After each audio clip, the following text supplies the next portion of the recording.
அனைவருக்கும் வணக்கம். இன்றைய பதிவில் நான் ஒரு முக்கியமான விஷயம் ஒன்று சொல்ல போகிறேன்.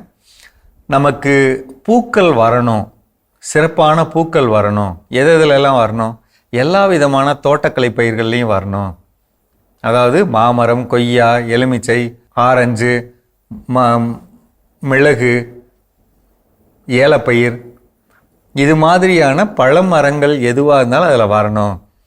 அதே மாதிரி காய் உருவாகக்கூடிய பயிர்கள், கத்தரி, தக்காளி, அதே மாதிரி மிளகாய், முக்கியமாக மிளகாய், இவங்களுக்கெல்லாம் அதே மாதிரி பூ பயிர்கள் போட்டவங்களுக்கு நல்ல பூ எடுக்கணும். ஏன் இந்த காலத்தில் பார்த்தா மழை பெஞ்சிட்ருக்கு. மழை பெஞ்சு முடிஞ்ச உடனே பனி ஆரம்பிச்சிடும். பொதுவாக நமக்கு டிசம்பர் 15 மார்கழி பனி இருக்கும், தை மாதம் வரையிலும். ஒரு சில நேரம் தை, மாசி, கடைசி வரலும் கூட பனி அதிகமாக இருக்கும். பனி அதிகமாக இருக்கிறப்ப என்ன தொல்லை நடக்கும் அப்படின்னு சொன்னால், பூ காயாக மாறாது.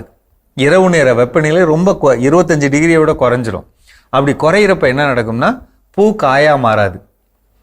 பூ வராது, பூ வந்தால் காயாக மாறாது.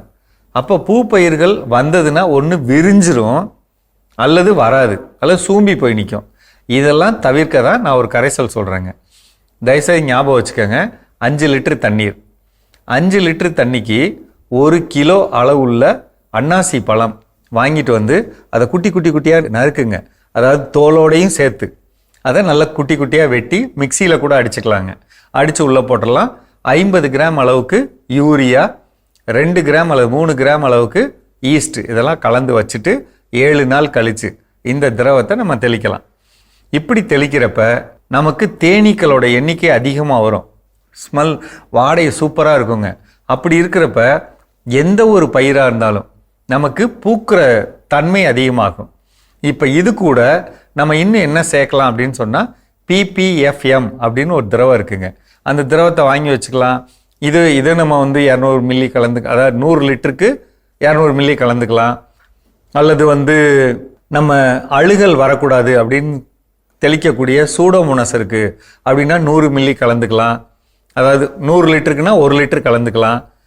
பூச்சிகள் வரக்கூடாது அப்படின்னு கொடுக்கக்கூடிய வெர்டிசீலியம் லக்கானி அது இருக்குன்னா அது 1 லிட்டர் கலந்துக்கலாம். இது எல்லாத்தையும் இது கூட கலந்து ஒட்டுக்க அடிச்சுக்கலாம். ஆனால் ஒரு அமிலத்தன்மையோட ஒரு பயிரோட இந்த பனிக்காலத்தை மீறி இயல்பான பூக்கள் வரணும், அல்லது வந்த பூக்கள் காயாக மாறணும். பழைய காலங்களில் யோசிச்சு பாருங்கள், மாமரங்களில் பூ அதிகமாக சடையாக பூ பூத்துருந்துச்சு. ஆனால் எனக்கு எல்லாமே கருகி போச்சு. வந்த காய்களுமே கரும்புள்ளியோடு வந்தது. அப்படி சொன்னோம்ல, அந்த குணத்தை நம்ம மாற்றணும்னா இந்த கரைசலை தயவுசெய்து பயன்படுத்துங்க. இதில் நமக்கு ஒன்றும் பெரிய செலவு ஒன்றும் இல்லைங்க. அன்னாசி பழம், நாட்டு சர்க்கரை, கடையில் போனோம்னா கொஞ்சம் யூரியா கொடுப்பாங்க, ஈஸ்ட்டு நம்ம வாங்கிக்கலாம். இது மட்டும்தான் நம்மளுடைய தேவை. எல்லா விதமான பயிர்களுக்கும் நீங்கள் கெமிக்கல் விவசாயம் பண்ணுறதா இருந்தாலும் செய்யுங்க. பட் இதையும் பயன்படுத்துங்க.